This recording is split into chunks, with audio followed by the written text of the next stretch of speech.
Niners and Colts, national TV. Can the Niners win their fifth in a row? Can they hand the Colts their fifth loss in a row? Well, with us on the Uma guest line to break it all down, a guy who's been covering the Colts in the Indianapolis sports market for a number of years. Mike Merritt is with us, and he's the Colts beat writer for the AP. And Mike, thanks for your time. Thanks for jumping on. Anytime. Happy to do it. Thanks for having me. Well, let's talk a little bit about your career before we talk about the Colts. You've been with the AP for over 25 years. You've been serving as the lead sports writer for the region since the beginning of the century here, since September of 2000. Tell us a little bit about yourself, where you're from and where you grew up. Well, I kind of grew up between Milwaukee and Cincinnati. I went to high school in Cincinnati. I went to college at Ohio University. But I lived in Milwaukee for about 10 years. So I really kind of consider that home. I've been around the country. I've worked in Ohio. I've worked in North Carolina. I've worked in Indiana since 92, 93. I did about 7 years in Fort Wayne, Indiana, before I joined AP. And I've been covering the Colts since Peyton Manning was drafted in 1998. Wow. So you've seen it all the, the Bill Polian years and the Peyton Manning years and some great teams, some Hall of Famers. When you look at your career, I'm sure you've covered Super Bowls and Final Fours and, Indy 500s and, you name it. Is there a particular event or year that stands out as your favorite? Well, that's a hard one for me to say because sure. I think, the first year that the first time that I covered the Super Bowl with this team back in 06, 07, I think it was February of 07. That was really fun because the Super Bowl was something that I always wanted to cover. 25 years ago, I got to spend a week out in Pasadena with Drew Brees and Purdue at the Rose Bowl. So that was really fun. That was one of my bucket list goals when I got into this business. I remember when I was in Ohio covering Jim Jackson and Ohio State, and when they lost to the Fab Five in overtime down in Lexington the day after the Christian Laettner shot. Wow. So there's been a lot of fun things that I've covered. And I think this year has been maybe one of the oddest years that I've covered because the Pacers were a win away from the NBA championship. The Fever were a win away from making the WNBA finals without Caitlin Clark. And, Notre Dame was a win away from winning the national championship last January. And now you've got the Hoosiers that are the number one seed in the CFP. So, it's been a wild year. So would I find a Fernando Mendoza jersey anywhere nearby? Not in this house, but probably you can find one nearby. Yeah. Well, let's talk about the Colts. You guys just had, I hate to say it, but last week was probably one of your more memorable moments. Just watching a 44-year-old quarterback who hasn't played in 5 years come off the bench, come off the couch, and almost beat a really good Seahawk team. Tell us what you thought of Phillip Rivers' first go around yesterday or last week. Well, I thought he managed the game pretty well. He did throw the interception at the end that cost him, but that was a desperation situation. But I thought he looked, he got rid of the ball. He still can throw the ball. I don't think he has the arm strength that he once had, but he did, as he said, he didn't have that 5 years ago. He's never been the most mobile guy. So, I mean, he's, so that's who he is. What you saw last week was who he is. And, he did a fine job keeping them in the game. They just couldn't finish it. What did you think of how he moved out there? I mean, was there an area of the game that you thought looked, obviously he's going to be rusty, but I mean, right. What was your thought? I agree. His arm strength. I mean, he never really was known for his arm strength, but it was even surprisingly less than what I thought it would be. Well, I think they've got to find a way to at least get the ball down the field and back the defenses off the line of scrimmage. And that means that he's going to need protection. And he's got probably 2 starting tackles out this week. So, you're already at a disadvantage with that. And, he's got probably a little bit of a limited ability to open up the playbook, not just because of protection or because of his mobility, but because he just hasn't done it for 5 years. No, I know it's an incredible story. They stayed balanced too. I thought it would be a run heavy plan. They had 30 runs, they had 27 passes. So, what do you expect in this second week? I mean, how did he come out of the game? What's the talk this week? How's he looking at practice? Because to me, it wasn't as much about last week; it's about this week, right? Because how do you bounce back from your first NFL game, and do it again, 1 week later? Right, and we've had limited access this week. We haven't had players this week. They're not practicing till tomorrow, so that's kind of the normal Monday night schedule. Um, and I think San Francisco's doing the same thing from what Yep. I've heard from our guys out there. So it's not anything unusual. What we were told was that he felt good on Monday, or as good as you're going to feel when you take some shots as he did.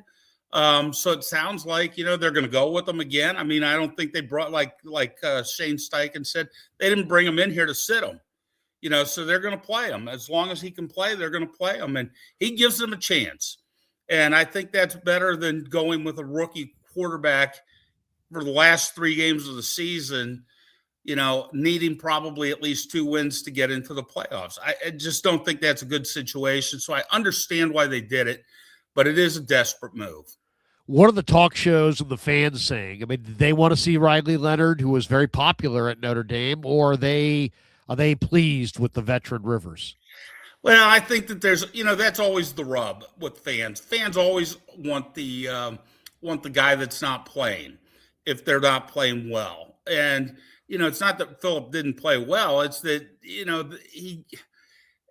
I think that some people would like to see what Riley Leonard can do on the field, but the problem is that you throw him into this situation. He's not really had any experience except for one half. And that's a tough situation to sell your team on. That you're going to go try and make the playoffs with a rookie quarterback who really hasn't played. So in the locker room, I think you have to kind of do what they did. Tell us about Shane Steichen. What stands out about Steichen? Give us some background on him. I think he's really a football guy at heart. He loves the game. He loves to be creative offensively. He loves to be aggressive. I didn't think he was as aggressive on Sunday as he would have liked to have been. But that's the situation when you got a quarterback that's been out of the game for 5 years.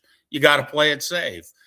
So I think he's an interesting guy in the sense that he's always looking for something to do outside the box. And that was one of the reasons I thought Tyler Warren was such a good pick for this team, was that he would give them the ability to do a lot of different things. And he did.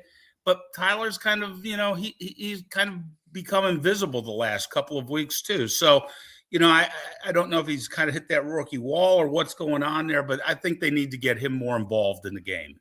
Jonathan Taylor's a big back with a lot of speed. He's a big back, but he runs in the 4.3s. He's had 500-yard days this year. He's got a 200-yard day, rumbled against the Falcons.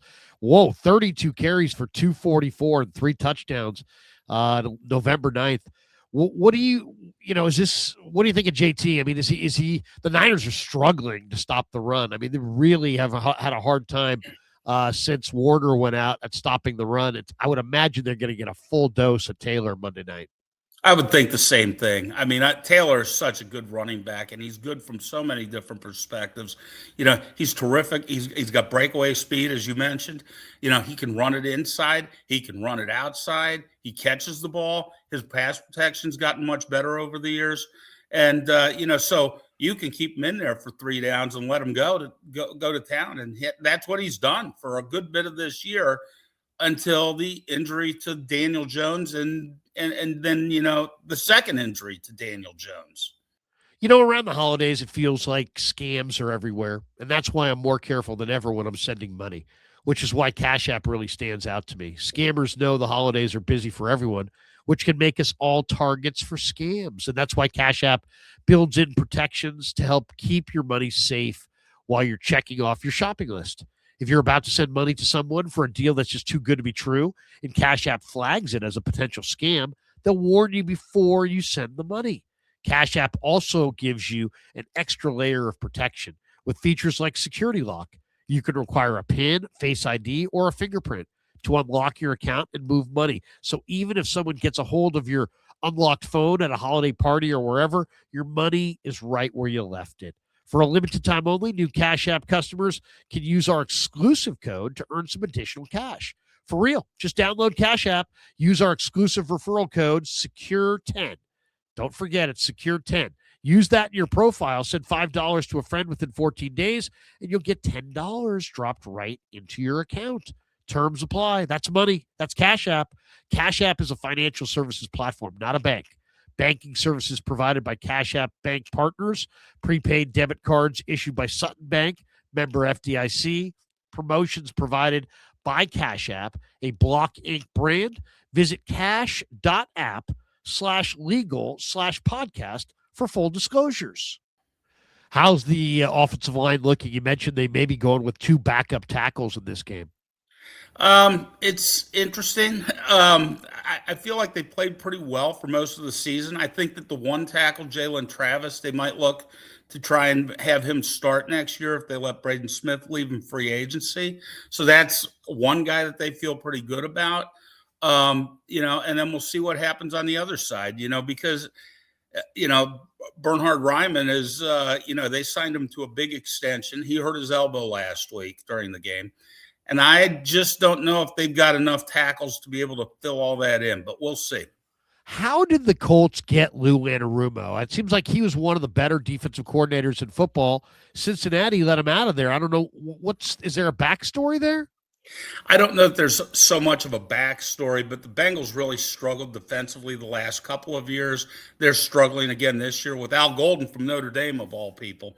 But, I think that they felt like there was a need for a change. And the Colts, they liked Lou Anarumo. Now, they had Gus Bradley out here. So, they got rid of him, but they like Lou. I think Lou has done a nice job with this defense overall. Yeah, no, I think so as well. One guy that he brought with him from Cincinnati recently is Jermaine Pratt. Pratt's coming off a 10-tackle game. That was a nice pickup, wasn't it? It was unbelievable. I mean, he was here like with the Raiders, and then they caught him, and he was back here like the next week, and he's just been a tackling machine since he got back. He had 20 tackles in one game. Amazing. I mean, yeah, and he knows this defense. I'm sure Anarumo loves the fact that he knows his defense like the back of his hand. Are we going to see Buckner in this game? And what do you expect if he does play? What do you think he can contribute? Well, Buckner is the leader of that defense, and he is good. If he plays, he'll be in good shape because he was practicing last week. So this is week 2 of the window to get him active. I think he will play. I think they need him to play. They're a much better run defense when he does play, and I would expect him to be close to full go on Sunday. They might put him on a snaps restriction or something like that, but I think he's gonna be a big factor Sunday. Does Anarumo bring the blitz a lot? What's his tendency?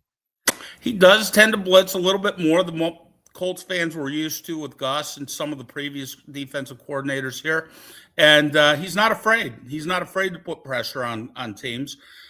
He's not going to dial it up all the time, but, he's going to blitz a little bit. Colts have some ex-Niners. Mooney Ward, I know, is hurt now. Samson Ebukam. How have those guys done this year? Ebukam has been okay. 2 years ago, I think it was, he led the team in sacks. He hasn't had that kind of productivity this year, but he's been solid. Mooney was a big pickup for them, and now he's got his second concussion of the year, and he's on injured reserve.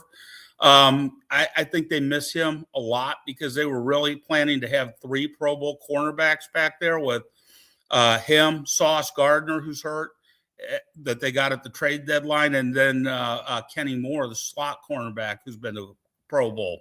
So they thought they were going to have 3 Pro Bowl cornerbacks back there, but they're really down to 1 the last 2 or 3 weeks. One of my favorite young players coming into the league the last few years is this kid, Leatu Latu. He had all kinds of injuries in college, but, man, the guy's got a knack to rush the passer. He had 3 tackles for loss last week. He had a couple hits on the quarterback. He had a sack. And yet the people that I talked to back there say, you know what, they're really kind of disappointed in Latu. How would you describe the year he's had? I think he's had a much better year than he did last year. He's also got 3 interceptions this year. But his problem is he gets pressure. He doesn't always finish, but he's started to finish a lot more. I think in recent weeks, and I think that the arrow for him is up. Um, you know, has he been what they expected when they took him at? I think it was 15 last year. Probably not. But sometimes it takes those guys a year or two to really get acclimated to the pro level, and I think that's kind of where he's at. Mike Merritt with us on the Yuma guest line as we talk Niners Colts. All right, Mike, you can have either, but not both. Tyler Warren, Dallas Clark. Who are you choosing? That's a good question. I loved Dallas was so good in this offense with Peyton, but I think I really like Warren's versatility and the things that he can do outside just pass catching. He's a good blocker. I'd probably take Warren actually because I think he's a better blocker and he can do more things for you, including lining up under center and throwing the ball as he did once this year. So I think that to me just that creates a lot more, gives you a lot more options, and I think that I would take him. Yeah, Warren has been good since week one. I mean, he just stepped right in and produced. It's almost like I feel like we're watching a third or fourth year player. He doesn't really look like a rookie. No, he's looked, as I said, his productivity has been down a little bit the last couple of weeks, but he's been the real deal. He's everything that they expected him to be, and I think he's everything the fans expected him to be. And I think one of the reasons for that was that last year, well, I don't think it's any secret that the Colts have struggled to find a quarterback since Andrew Luck retired, but part of the problem is they haven't had a legitimate go-to tight end for 4 or 5 years. And so he stepped right into that role with all those other guys around the offensive line. The receivers were all back, Jonathan Taylor. So they had a lot of pieces, but they were missing that tight end piece. And that he just fit that just like glue. I'm a big fan of Chris Ballard. I really do think he's an excellent GM. I kind of feel like they would have had a Super Bowl by now if Andrew Luck had not retired, but he did retire, and that kind of sent Ballard's plan in a bunch of different directions. He has been very aggressive this year. I mean, obviously, trading for Sauce, giving up number ones. I mean, it's like, that's an aggressive move. Is he on some kind of hot seat? Has Irsay's daughter, basically put some kind of charge into him? Because, I mean, I think he's one of the best GMs going, but he's operating this year like, man, they got to have it this year. Well, I don't know that it's Jim's daughter that's done that, but they knew last year when they missed the playoffs that both Chris and Shane both knew that their jobs were on the line going into this year. They almost lost their jobs last year. I mean, I think they would probably tell you that. And so, yes, there has been an urgency this year to try and get back to the playoffs at least and see what you can do in the playoffs. How the injuries to Daniel Jones affects that going into the offseason. I don't know, because I mean, at one point they were 8-2.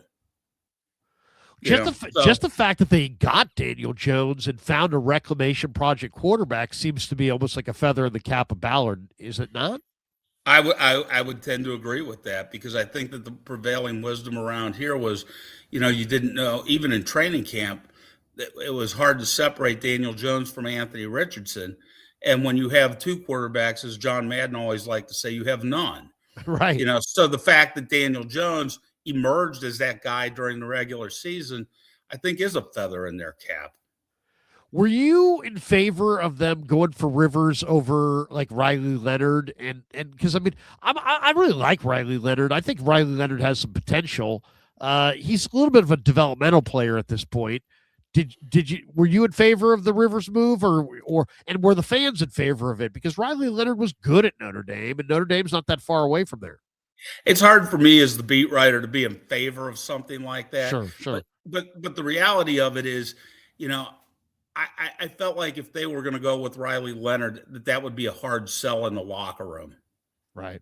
Just because I don't know young he that is. Phillip Rivers is a great sale in the locker room necessarily, but there's guys in there that know what he can do because they played with him and they believe in him. So it's an easier sell. Last one for you. You know, you look at what do you expect to see from the Colts on Monday night? Do you expect a big effort? Do you expect they're going to circle the wagons? Is it going to be Jonathan Taylor gets 40 carries? How do you view their plan Monday night?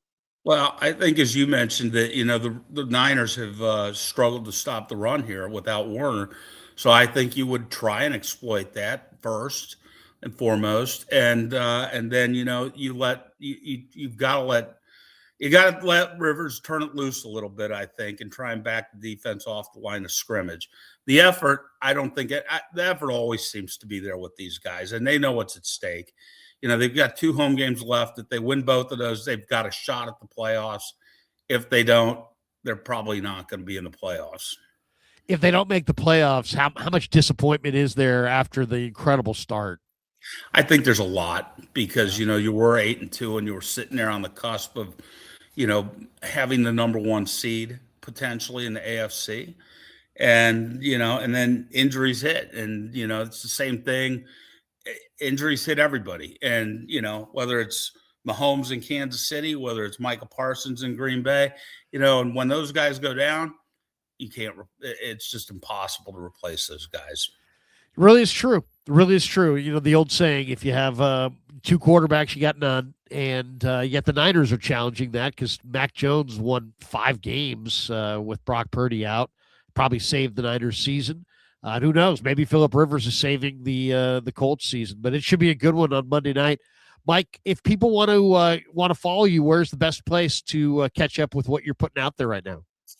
Probably at apnews.com. That's our website. And, if you want to follow me, you can also look for me on Twitter at apmerit. apmerit. I think it's apmerit.